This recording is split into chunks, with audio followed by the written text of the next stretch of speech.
Allah Teala orazonu seni kıynaş için emas. Bir hikmet benim seni adem ahlak takvaga öğrettiği için farz kıldı.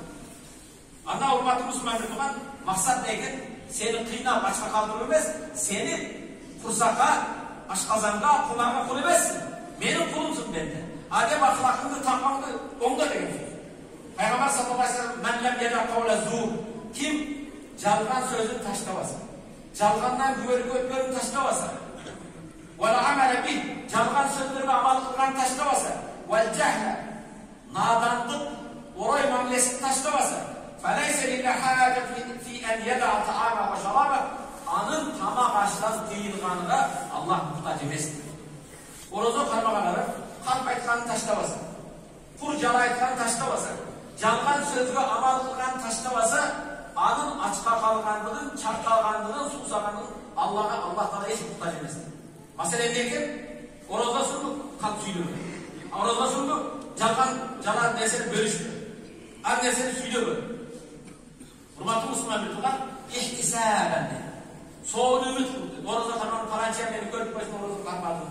O sen benim yok. El görürsün, koca görürsün demez. İhtisab, soğunu kimden ümit kılasın? Allah'dan ümit kılasın. Günahımı geçirsin diye. Ahirette şu soğuğu orozanın sıyırını versin diye. Hurmatlı Müslüman bir tutan, sen casagan işini kim için casagan olsun? O şunun akıl alasın.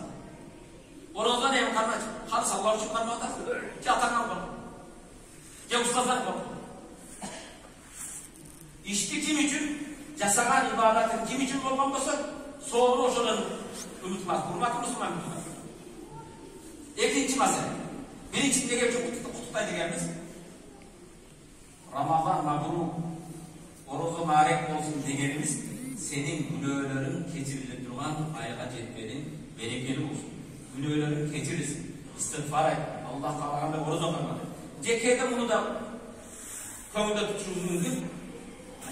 Ramazan mabruk, orozu mabruk degeni, duaların kabul bulu duran o ayga cetmenin berekeli olsun.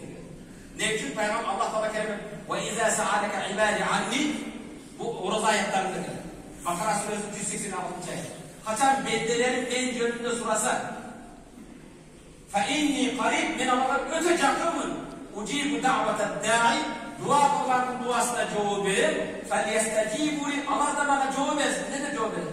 Oradan karma ne mi karma?